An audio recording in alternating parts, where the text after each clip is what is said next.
Hey guys, what's going on? It's Eli, back with another review video.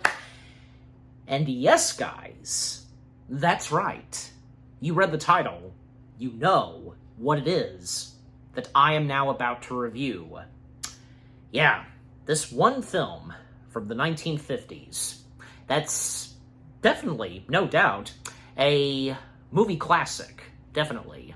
And it's hard to believe because when knowing that when the film first came out, it wasn't really received that great. It was kind of a stinker. But no.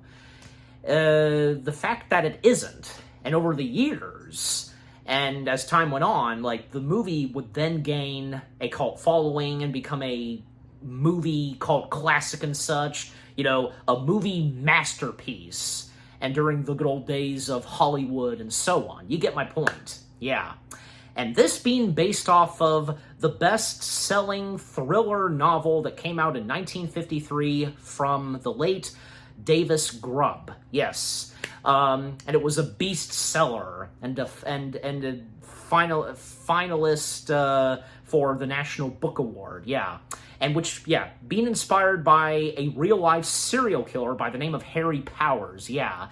And just 2 years after this novel was wrote, it would be turned into a movie, and yes, because, like I said, this movie, it didn't do that good at first, but as the years proceeded on, it became a movie masterpiece. Everybody loving and praising it a lot more, and just, yeah, the love and attention that this movie has, and being a great film, without a doubt.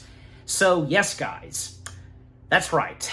I am finally reviewing. Not to mention, this film is celebrating its anniversary. Yes, 1955's The Night of the Hunter. Yes, The Night of the Hunter. Oh, man, yeah. I've been meaning to check out this movie for quite a while, and I'm glad I finally did. And of course, it did not disappoint for me. The first things I have to say about The Night of the Hunter, because yeah, I've known about this film for quite a while, never got a chance to watch it, you know, just one of those movies that you never get around to sometimes, until at some point you do, yeah. And just knowing what this movie was like, and me being well aware of the film's main antagonist, oh yeah, how despicably evil he is, and he says that he's a reverend, a man loyal to God and such. Yeah, bullcrap. But, you know, with this movie having such good talents, and the kid actors that are in this, they do not disappoint as well. And not to mention, it didn't really cross my mind that the movie being set in my home, West Virginia. Yeah, that's the setting location for the storyline and, you know, where these characters are and where they reside. Yeah, that's really cool. Because, yeah, you know, because being in the Depression era, you know, West Virginia along the Ohio River, and, yeah, that's really cool. Yeah, so when watching this movie in all of its glory from beginning to end, and with its good storyline, great cast of talents, the suspense, the thrills, and yeah, the film's main antagonist, oh yeah, it's definitely a movie classic without a doubt. Also, not to mention that, if any of you are aware of this, the film's director, having been directed by someone whom we probably best know him as a fantastic, legendary actor, Charles Laughton. Yeah, and if that name rings a bell, and some of the films that Charles Laughton would be best known for, and that I can think of most prominently, well, he was in Stanley Kubrick's Spartacus, but most prominently, and if this rings a bell, he played the Hunchback in one of the Hunchback of Notre Dame films, in black and white, of course. Not to mention that he was the husband of Elsa Lanchester, whom Elsa Lanchester, we know best, of course, as the bride of Frankenstein. But she's done more than that. And I also know her best, and I'm sure the same goes for you. For us Disney fanatics, we know her best as Katie Nanny from Mary Poppins. And she did a lot more Disney stuff, like she was in Blackbeard's Ghost and and a couple of others that, yeah, I know of, but, you know, the names aren't ringing a bell. But, yeah, but overall, because, yeah. So, yeah, Charles Laughton, and in links with Elsa Lanchester, they were partners, and both of them being fantastic performers on screen. And not to mention, for Charles Laughton, The Night of the Hunter being the only film, besides another film that Charles technically directed, but not really. Like, it wasn't like, say, a full-time thing he did as a director. No, that's entirely different. It's the only film where he has directed and been a full-blown director of this movie. Yeah. And yeah, to think that after this he didn't direct any other movies. You know, he just stuck with being an actor, of course. Yeah. But yeah, it's really cool to know the fact whom directed this, you know, a legendary actor, and his direction for this movie, fantastic. And yeah, it's great to see, as I sometimes point out, it has a 93% score on Rotten Tomatoes. Good. That's good to know. Yeah, but just overall, you know, for me, and to round off with the first things I have to say about The Night of the Hunter, it is without a doubt a movie masterpiece. Worth watching. It's amazing, you know, and if you read the novel, maybe some of you have, yeah, if you read it before or after the movie, just, yeah. It's amazing with its great talents and the suspense and with the main antagonist. Just need I go on. But of course I will once I talk/break down the film. Okay, so with the first things I've had to say about The Night of the Hunter out of the way, now, as always, for me, read the description / the story. Okay, the Rev. Harry Powell is a religious fanatic and serial killer who targets women who use their sexuality to attract men. Serving time in prison for car theft, he meets murderer Ben Harper, who confesses to hiding $10,000 in stolen loot. Released from jail, Powell is obsessed with finding the money, and he tracks down Harper's widow, Willa, and her 2 children, John and Pearl. Okay, now with reading the description / the story out of the way, let us now dive in / break down the film itself, shall we? Okay, so, well, starts off pretty good. I mean, with the opening credits, nighttime sky, and we get our first appearance of this one woman whom will be very important to see very later on in the film, and a couple of these children, like she's reading a story and all that, you know, Bible stuff and such.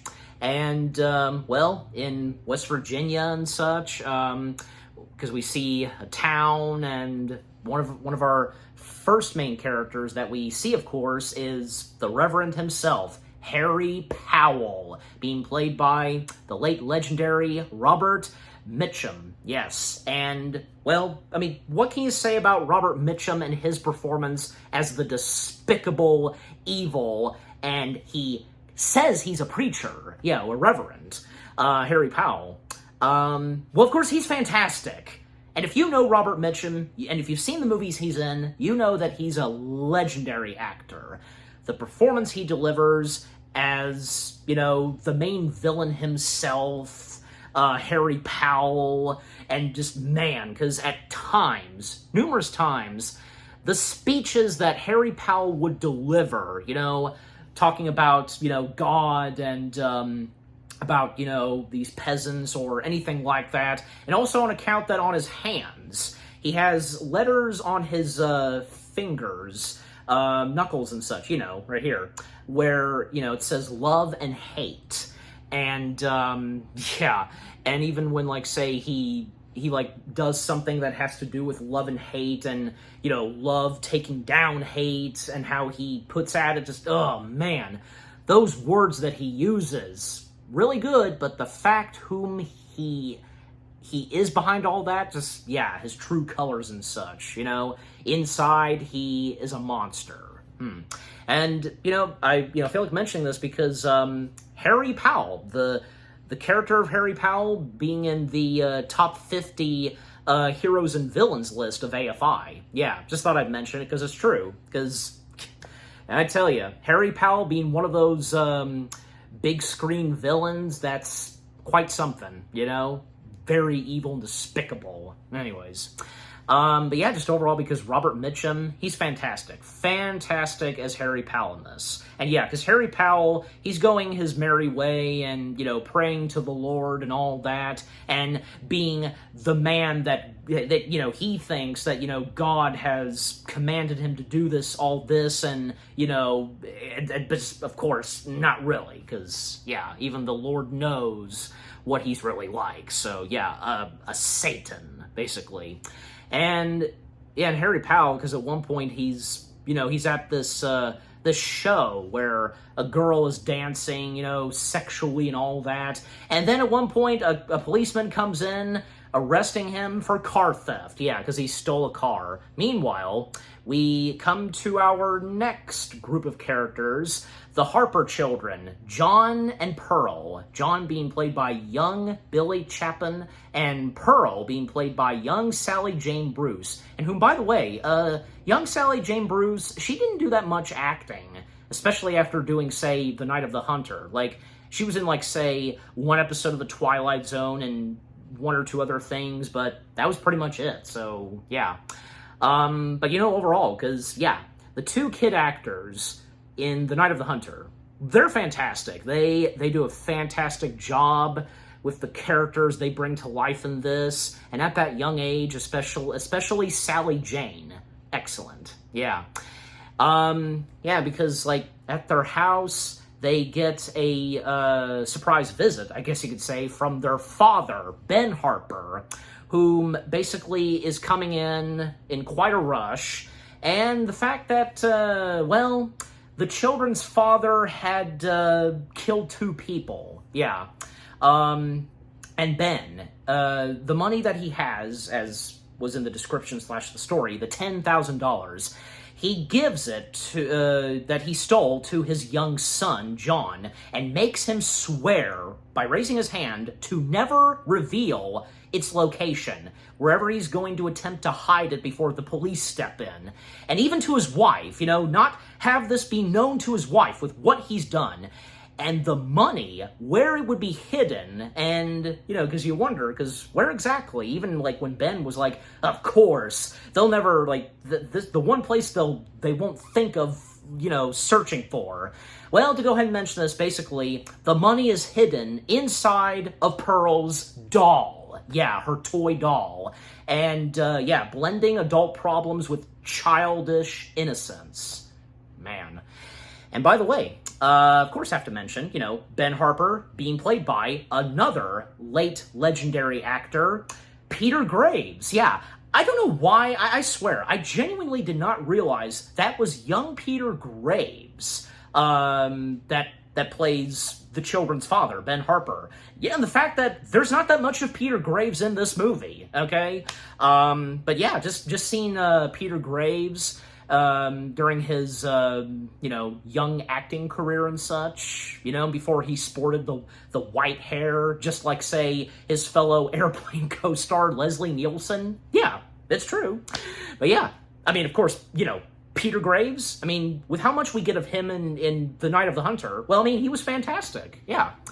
But yeah, ultimately, once the money is hidden, Ben Harper does get taken in by the police, and this has quite an effect, especially on John, with what is to happen to his father, and just, you know, saying, don't, like, you know, saying that to the police. Oh, and they don't have full knowledge of what, you know, John is saying, but what is to happen to Ben Harper is that he will be sentenced to death, being hanged by the neck, and on account of course, having killed 2 innocent people.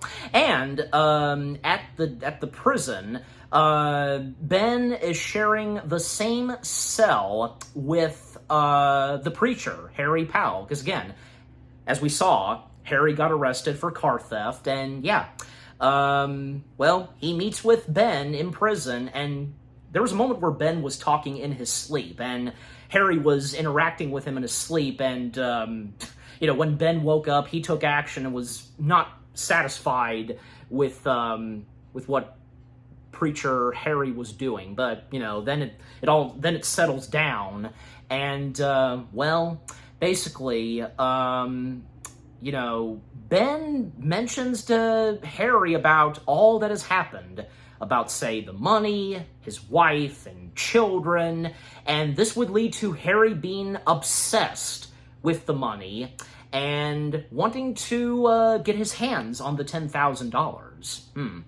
And we don't see it on camera, but it is established that, a little later on, that unfortunately, yes, Ben was sentenced to death, being hung by the neck by a noose, and that was it for Ben Harper. Like I said, we don't get that much of Peter Graves in this, and that's why.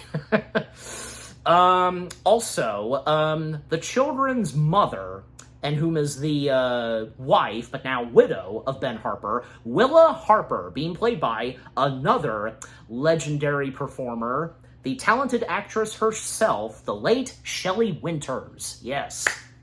And Shelley Winters was also fantastic in this. The performance that she delivers into Willa, and the struggles and pain that Willa's going through on account of what happened with her husband, what all he did, and just, not to mention that she's working at an ice cream parlor, The Spoons, that being the name of this place that's run by the Spoon couple themselves, Icy Spoon and Walt Spoon. Icy Spoon being played by the late Evelyn Verdon, if I said that right. Again, me sometimes. And Walt Spoon being played by the late Don Bedio, if I said that right, And they're good people, and, just doing the best they can, and when interacting with Willa and the struggles that she's going through. And not to mention that the people around the town, well, they're well aware of the Harpers' man of the house, Ben, and even say when John and his sister Pearl, they pass by some school kids singing a song that's not very settling on account of, one of them drew a picture of their father being hung by the rope. Oh, jeez. And even when Pearl, she starts to sing it, but, John telling her that it's not a good idea to sing that. Be haunting and all of that. Ugh. Anyways, but, Also, there are times when, John would spend some time with his uncle. He's referred to as an uncle. Uncle Bertie Steptoe, being played by the late James Gleason. Not to mention that with the help of Uncle Bertie, both he and John, they're fixing up a boat of John's, of John's father's. It was his father's boat, and they're mending it and restoring it. A skiff. That's the name of it, a skiff. And the chemistry between Uncle Bertie and John is pretty good. And even say, a good uncle that Bertie is, being a good uncle and, making it clear to John that he's here no matter what to protect and help his nephew and all that, and if anything comes his way and his sisters, good on him. And James Gleason, the performance he delivers as Uncle Bertie, and another good talent in this film. Well, what more do I have to say? Because he too was also fantastic in this film too. Good character Uncle Bertie was, but sadly, because what would happen a little later, but until I get there. Okay, now, to talk more about, say, what's going on with John and Pearl, because, John doing his very best to be there for his little sister, even when his father, Ben, told and made his son swear to guard Pearl with his life, and which he does so. He does pretty good at it, being a really good, loyal brother, caring to little Pearl. And even, because the time they spent together, the chemistry that each of them have, because, good chemistry and a good brother and sister relationship going on in this movie.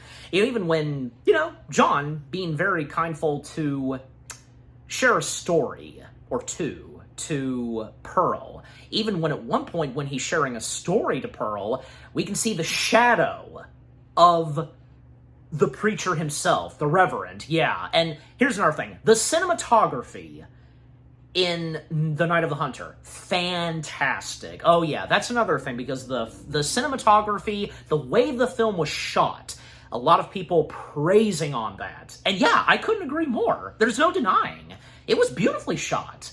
And on account that this is a black and white film. I mean, you know, because there are plenty of black and white films where they are shot beautifully with the cinematography. I mean, of course, with the films that would then start turning into color, yeah. It's just any movie, if they go from, say, black and white or color, no matter what, just fantastic with the cinematography. Yeah, but then when, say, yeah, proper introductions happen when John and Pearl would then meet the Reverend. He's made his way into town, and at the ice cream parlor and so on that the Spoons run. And, well, because everybody seems to be getting along, but John, it doesn't take him too long to be very suspicious and uncomfortable towards Mr. Powell. You know, not to mention that John's struggling. The fact that, because, well, you know, his father made him swear to keep it a secret, where the money is actually hidden. Yeah, so, you know, really big of a struggle for him. It's understandable for him and at that young age. And, well, I mean, things, again, seem to be going pretty well when, you know, Powell is interacting with Willa and the Spoons, and he seems to be so far interacting okay and sweetly to little Pearl. And when it would be pointed out about the letters that are tattooed on his fingers, well, yeah, right there. Yeah, because again, hate and love. Because with the preacher interlocking his hands to show the struggle between the two tattooed words, famously declaring H-A-T-E, he spells it out, literally. It was his left hand, and the older brother, Cain, struck the blow that laid his brother low, L-O-V-E. And yeah, you see these fingers, dear hearts, this is him talking, you know, these fingers, veins that run straight to the soul of man. Now watch them. Old brother, left hand, he's fighting, and it looks like a lover's a goner. But wait a minute, hot dog, he's winning. Man, again, I tell you, the speeches that are delivered by Reverend Powell, just amazing, despite the fact who he really is. Now, he seems potential being a good preacher and all that, knowing quite a lot about, say, the Holy Bible and all that, but yeah, you get my point. Just, jeez Louise. Oh, man. And the fact that nobody, not even Mrs. Spoon herself, at first, suspects anything wrong with Powell. You know, even later on when they get together singing, they have some time together, you know, there's like a picnic going on and so on. And, well, I mean, you know, he's quite a good singer when he joins in with everybody. You know, Powell managing to have things, you know, settle down, and even when, like, say, you know, having, like wanting to have Wilda be okay, and by knowing the truth and all that because of the money and such. And, well, because with the mentioning that what happened to the money, it was thrown into the river. So that would calm down Willa, and just she would feel relieved and all that. Yeah. Yeah, not to mention that Mrs. Spoon being quite demanding, especially towards Willa, like pointing out to her that she ought to be hitched and marry someone like Powell, like maybe he's a good fit for her, but boy, little did she realize, same goes for Willa, everybody, when they first met Powell, what he was really like. But yeah, but eventually, yeah, Powell, whom charms and marries Willa, yeah, and whom is vulnerable after her husband's death, yeah, and Like, yeah, because after they get hitched, then they have their honeymoon, because, like, a moment where things get a bit intense, and when, Powell saying about, how he views two people together in marriage, and, with what Willa was doing, just collapsing on the bed, kind of, just, yeah. And with Mr. Powell mentioning about, say, Adam and Eve, and what that was like, the intention of two people who fall in love, and so on. And it would not take too long, because of what Willa is sensing towards Powell, and even when praying to the Lord to have her be with what Powell wants her to be, and so on. Ugh. And, yeah, and with the kids, because, yeah, I mean, John, still feeling uncomfortable towards Reverend Powell, and, as was mentioned earlier, between him and Uncle Bertie at one point mentioning to him, and while they're fishing, that if anything were to happen, come, holler, shout, to get some help, him. And, yeah, again, that's good on Uncle Bertie. And yeah, at one point, because while they're fishing, they manage to catch a big fish. Yeah, it hops on their boat, and Uncle Bertie, hitting it, with one of those bow rollings. You know what I'm talking about. I'm having trouble placing that word, but you know what I'm talking about. Yeah. Anyways, and, well, because, yeah, the more chemistry and interactions we get towards, say, Mr. Powell and John especially, because, well, I mean, Powell determined to know, like, where the money is and trying to get John to talk. Then when, say, he would turn to little Pearl, and John just still struggling with trying to keep it a secret and all that, because he swore to his father, and on account of, with Pearl, etc. And, yeah, because when we would see the money, and as I mentioned earlier, the money would be hidden in the one place that nobody would suspect, and, yeah, they for sure didn't, in Pearl's doll. Because at one point, we see Pearl, like, making paper figures of the money, of the $10,000, using scissors to make paper people and such, and John coming and just, trying to clean up the mess and try to put it back in the doll. And, well, while this is going on, Father Powell stepping in, because they're out in the back of the house, and, yeah, I mean, just in the nick of time, managing to stuff the money back inside of the doll. And, well, Powell, talking with the children, most prominently Pearl, like, wanting to know where the money is. John, he at one point loses his temper, throwing a hairbrush at their new daddy, technically, and as Pearl refers to him. Well, then it would get more intense when, say, Powell threatens Pearl, if you don't tell me, I'll rip your arm off, and she just goes running and screaming. And just in the nick of time, like, Powell just, like, pretending like nothing's going on when Willa steps in.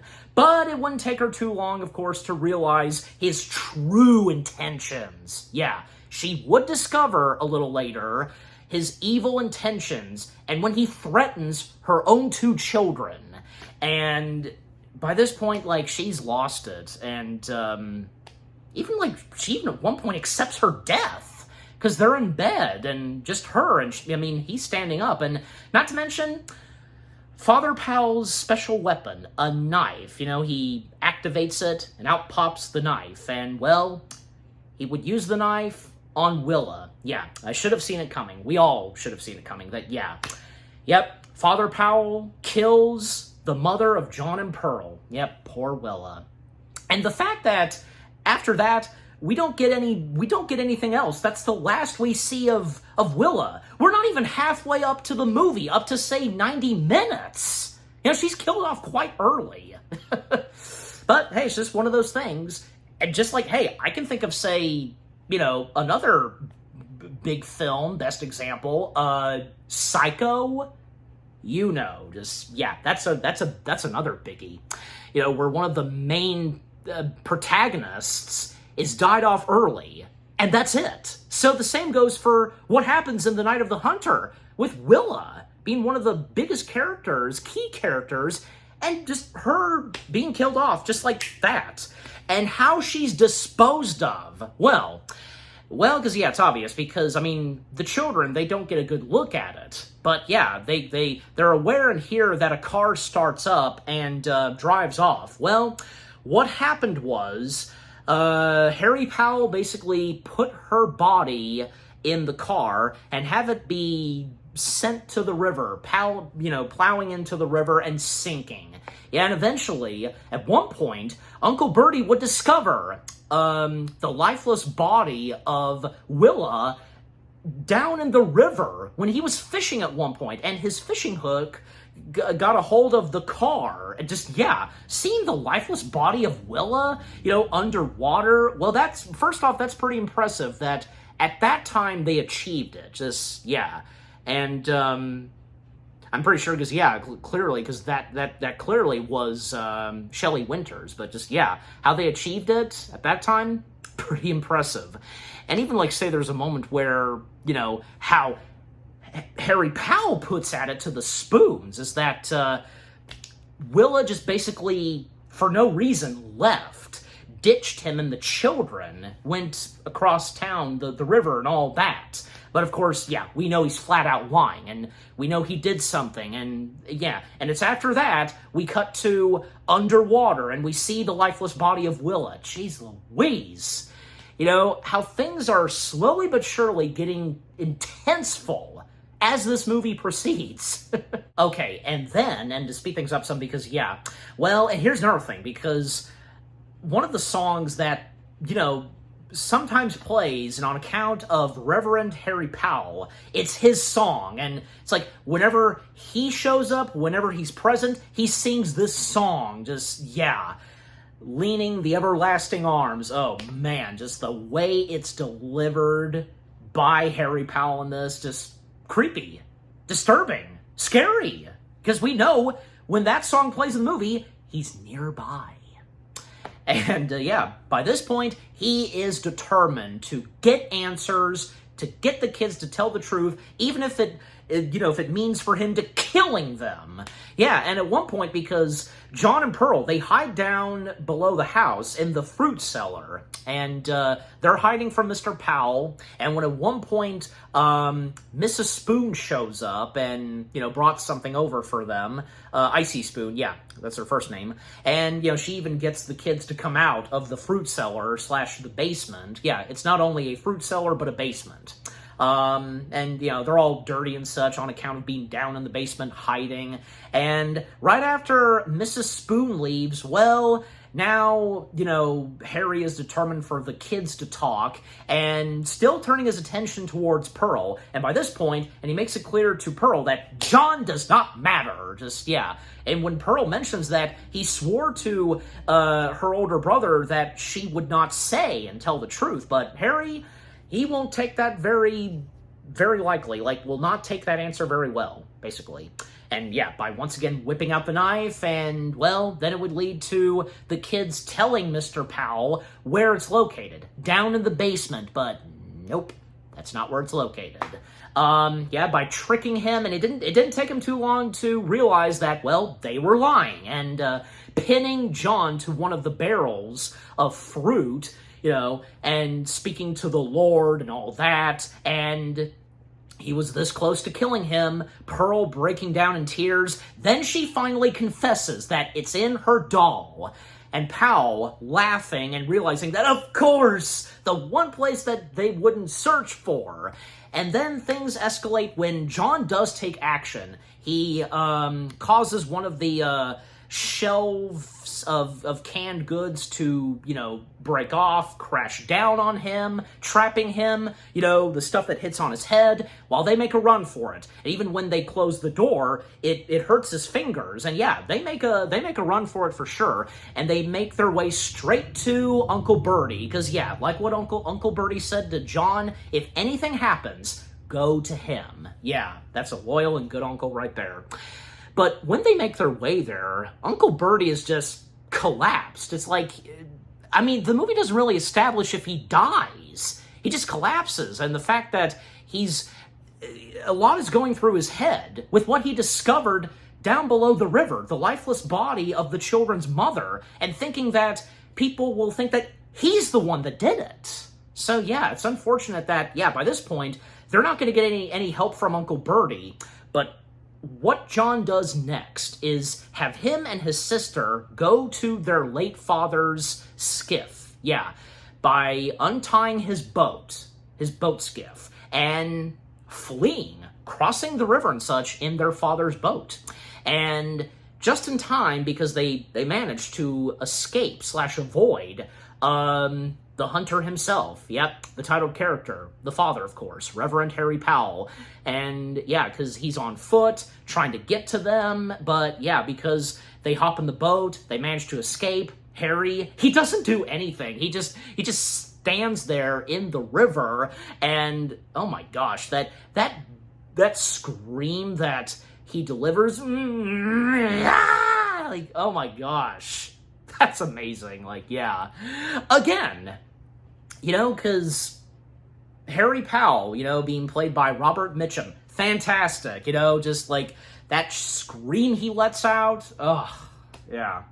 And then for a little bit, yeah, both John and Pearl on the run, on their father's boat, and they do make a couple of stops.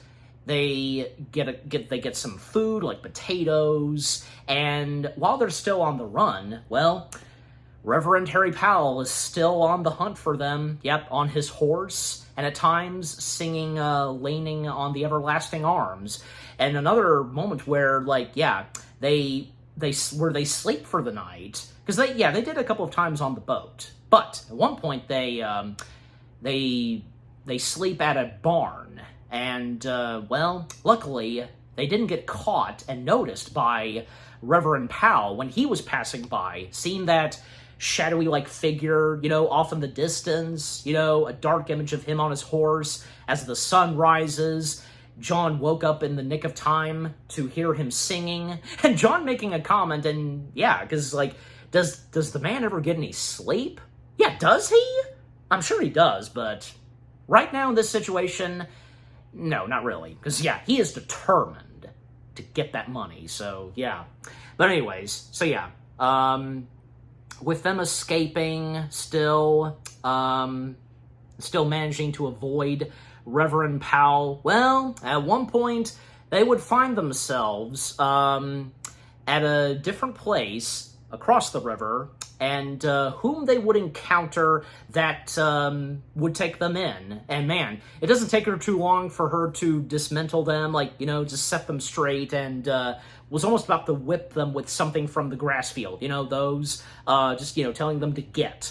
Yep, and that being Mrs. Rachel Cooper, being played by the late Lillian Gish. Yeah, I think I said that right. And we see three more children, three girls whom are Mrs. Cooper's adoptive children. We have Mary, played by Cheryl Calloway, and Clary, being played by Mary Ellen Clemens. And the two of them are uncredited. That is, except for one, the other one, and whom is the older one than those two, and whom gets a lot in this movie. By this point, yeah, we get a lot of her and with what's going on with her. Ruby, being played by the late, beautiful, talented Gloria Castillo. Yeah, I think I said her last name right.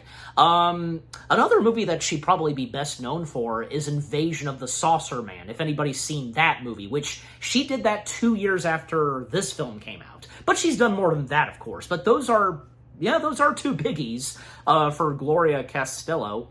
And to talk more about, like, say, yeah, Mrs. Cooper and the three adoptive children of hers, yeah, they too are they're also great talents in this film too. Yeah, especially in the case of Lillian Gish and also Gloria. Yeah, just with what these characters are like, especially Mrs. Cooper. I mean, whenever, like, I guess, yeah, one of the children, especially in the case of John, disobeys, oh yeah, she does not take that very well, and setting them straight, and even say when she brings them to where she lives, well, it doesn't take too long for them to give each Pearl and John a bath. John's not having a good time with it, and he, like, walks off at one point, but, you know, this is how it was at the time, yeah. Yeah, Cooper gives John a whooping on the butt cheeks, you know, just like that old styled way for parents at that time setting their kids right. But yeah, very harsh, you know, even as of now. Anyways, but yeah, just besides all that, she's a very caring person, and you know, not to mention that she brings this up at one point that she too had a child of her own, but you know, was taken from her too soon. Yeah, she had a son. But now that she's become an adoptive mother, fostering and caring for these children, they become children of her own, you know, she's very caring and loving to them. And when she, you know, even takes in John and Pearl, yeah, and not suffering fools, that being another biggie. And man, when she meets and encounters Reverend Powell, oh boy, but we're getting there very shortly. But just overall, because yeah, with her and the 3 adoptive daughters of hers, they're all really good. I mean, even though there's not that much of, say, Mary and Clary, no, I mean, they were still really good with how much we get of those two. But in the case of Ruby, oh yeah, because with what's going on with this gal, oh yeah, we're getting there very shortly.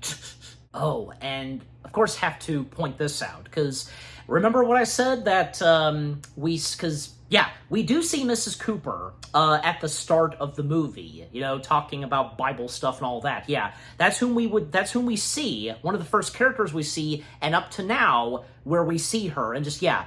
And the fact that, you know, Mrs. Cooper being a strong woman and very Christian and such, and the way, you know, she talks to the children about the Holy Bible and all that. Yeah, now that's a proper Christian. But in the case, like, because, yeah, the difference with her and Reverend Powell, because, yeah, with her being a very loyal Christian and how she talks of the Holy Bible and God and so on, well, in the case of Reverend Powell, total opposite. I mean, he's quite good at those words, but not in the right way, because using all that to be manipulative and all that, just, ugh, man, what a despicable human being he is. Yeah. And yeah, because, like, yeah, to talk more about Cooper, because, like, yeah, where we see her, like, reading some stuff off the Bible, and with the mentioning of the 3 kings and all that, Mary of Joseph, etc., and even when she attends to tries to attend and trying to reach out to John with what's going on with him, but, well, by this point still, he's not able to, you know, get through and really speak about what all's been happening, because, yeah, pardon my French, but it's true, because a lot of total shit that happened to him and Pearl, how can he immediately process that and explain? Just, yeah, it's just one of those things, and for a boy at his young age, yeah, understandable. Also, Ruby. Let's talk about Ruby some more, because apparently she is to meet with a boy, and apparently, because, yeah, and as he's credited, and he too being uncredited, credited as Ruby's boyfriend, being played by young Michael Chapman. Well, because, oh, okay, and I quite fully realized, like, okay, obviously they're brothers, yeah, Billy and Michael, nice. So good that both of them, you know, being a part of this movie. But the little brother gets to have a big role, but him, well, you know, not that much, but still. So, I mean, you know, because Ruby's boyfriend, like, kind of, like, making contact with her and, like, you know, the best time to meet, and that being on a Thursday evening. But it's not him that she's meeting. It's Powell. Okay, creepy, right? Yeah, you know, because, like, them interacting, he bought her a drink and a book and something to eat, and, well, with the mentioning of, you know, the Harper children, of course, yeah, that came up, and still determined to know where John and Pearl are and to get his hands on the money. Man, how he was being manipulative towards Ruby and all that, and she was being seduced. She allowed that to be hit in her. falling for the sins, the evilness. And when she confesses it to her adoptive mother, and with what happened and showing the book and all that, she gave in to temptation, and she felt so bad about this. You can see it. And the powerful performance that Gloria gives as the character of Ruby, it's amazing. And of course, Mrs. Cooper handling this very well. And with the mentioning, when, of course, mentioning of whom it is, and, asking Ruby if he's really the papa of the Harper children. But she doesn't know. That wasn't really said or brought up. Father Powell did not say anything about that. But, yeah, Mrs. Cooper's starting to, of course, get suspicious about this Powell character. And, yeah, so, boy, because, yeah, we're getting there with what's gonna happen next. And when Reverend Powell does show up at that house. Oh, boy. All right, so by the next day, Reverend Powell does finally show up. And, he is greeted by Mrs. Cooper, and, again, Mrs. Cooper being very suspicious towards Mr. Powell, even when Mr. Powell, the more he interacts with her, offers to share a story about good and evil, and on account of doing it with his hands, but she's not interested, and even when, the children step out, and, John showing Mrs. Cooper, with the facial expressions and all that, because that's when she really realizes and puts it all together that this Powell guy is not who he is, not a true reverend, and, she goes back in, and then Powell tries to go after John. Well, she comes out with a rifle, a gun. Oh, yeah, now we're talking. And threatening him to piss off and such, but Powell's not giving up instantly, because he vows to come back later this evening, and he does so. And Cooper having to keep guard and watch, and when Reverend Powell is out there, and he starts to sing Leaning Against the Everlasting Arms, then she joins in. And Ruby's still feeling a connection to Reverend Powell, again, because being, tricked by him, manipulative, and all that. Because, Cooper taking action, and even when, say, Ruby comes up to her, having the candle light on, she blows it out, and Reverend Powell, who was sitting out there, he disappeared when the candle went out, and, taking quick action, but, at the same time, Mrs. Cooper trying to keep everything at peace and settled down, everybody sticking together, and while she's still keeping watch, the children, they did go to sleep at one point, but Cooper, not really. She just stayed up all night keeping watch. But then eventually, and to speed things up some, because she would at one point shoot Powell, because we can hear him screaming, and he makes his way into a barn.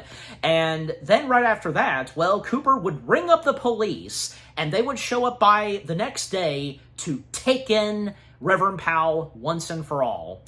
And a moment where John has flashbacks to what happened to his late father when the police were pinning him down to the floor. And it hits / strikes John, Dad, don't stop, and, take the money. He takes the doll and has the money flying, but by this point the money doesn't matter. So it's all good. And at court, because, with him being, with forcing him back down, and it would eventually have him be apprehended by the townspeople. And John, he doesn't really say anything when he's brought up and asked, if this is the man who killed his mother and such, but he has no comment. He doesn't say anything. And all that's left is, things getting intense with the group of people. They were, outside of this diner where Mrs. Cooper and the children were. They should be going straight for, Father Reverend, right? And Ruby's still having feelings towards Reverend Powell, but Ruby, shut up. Come on, get over it now. Just, come on. quit being manipulative over being under manipulation by him. Just, yeah, eventually, of course, she would snap out of it. Yeah, towards the end of the movie. And yeah, because all that's left of Reverend Powell, the last we see of him, is him being escorted. More than likely gonna get a death sentence. Yeah, serves him right. Sayonara, you asshole. You were never a reverend. You liar. You monster. But yeah, what a way to go out for Reverend Powell for his defeat and demise. We can only assume that, yeah, more likely he got the death penalty. And not to mention, by this point, yeah, it's Christmas time. And, yeah, this movie not really being a Christmas film, but, you know, but of course with the mentionings of the Three Kings and all that, straight from Mrs. Cooper. But yeah, the final scene in the movie where, yeah, it's Christmas time in Cooper's house, and now that John and Pearl are a part of her family, all of them receiving Christmas present. Even John, he took an apple and gave it to Cooper as like a Christmas present. Yeah, even a Christmas present that she gives to Ruby, like a piece of jewelry or something. Just yeah, and yeah.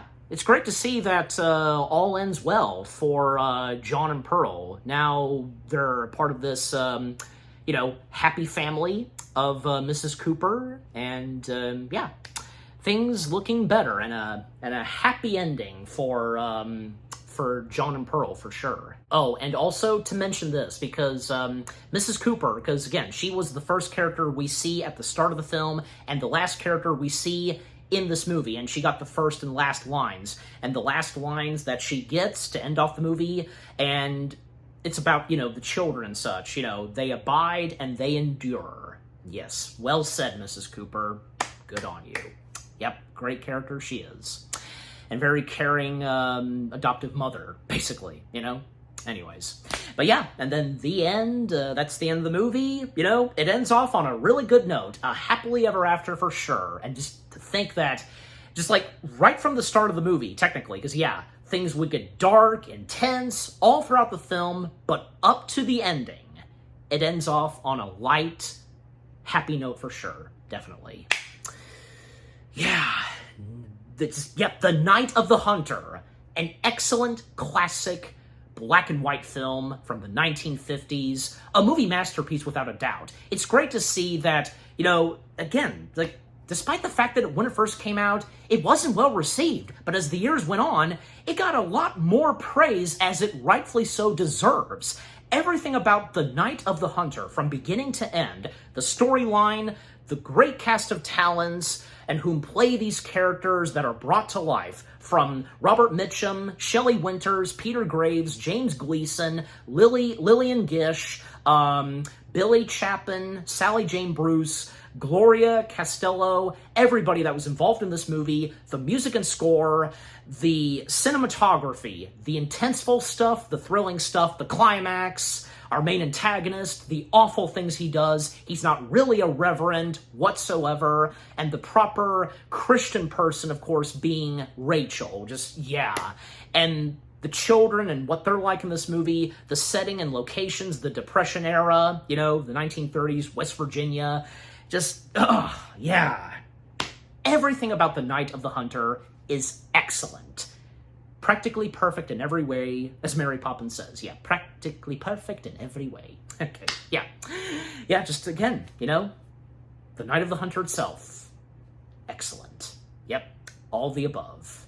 And yeah, because with the novel itself, yeah, that was good when it came out, and then when the movie happened, just, yeah. Okay. Okay, so I'm giving The Night of the Hunter, well, is it obvious? What the heck? Yeah. 10 out of 10 stars. Yes. 10 out of 10 stars for The Night of the Hunter. And what about you guys? What did you think of The Night of the Hunter itself? Did any of you read the book/novel before or after seeing the movie? And for those that have read the novel before watching the movie, what did you think? And yeah, the movie being very, you know, loyal and such to, and, you know, being true to what it is in the book. And, you know, were you surprised to see and being aware that the director of this movie being, the legendary actor Charles Laughton, one of those actors who brought to life The Hunchback, yeah? What were your favorite moments, your favorite lines, quotes, favorite cast members from this movie? Stuff that you did not expect. The first time you watched it, you had no idea what was to come until you sat down and watched this movie. But, with that, just like, were you just like on the edge of your seat, like, oh my gosh, yeah. And overall, did you have a good time watching this? And would this be in your top favorite movies of all time? Just, yeah. And, one of your favorite movies with the suspense and thrill and so on. Just, yeah, what more do I have to say? Just, yeah. Overall, what do you think of 1955's The Night of the Hunter itself with what all I've had to say? My review, and yeah, what did you think of my review of The Night of the Hunter? Leave comments and give this review video a like, as always. And so, guys, with all that being said, thank you very much for watching. I hope you guys enjoyed my review of The Night of the Hunter. More review videos are coming your way. They're going to be awesome. Keep looking forward, and I will see you guys in the next video / review. And, well, stay tuned later tonight, because what I will be reviewing next, well, let's just say it's another movie masterpiece. And this one comes straight from 20th Century Fox. And it stars the late, legendary, talented actor himself, George C. Scott, where he plays a general. Yeah, I'm pretty sure you know exactly what it is that I'm talking about. Just, yeah, overall, stay tuned for that. Take care. Happy anniversary to The Night of the Hunter. And peace out. Leaning, leaning, leaning on the everlasting arms. Leaning.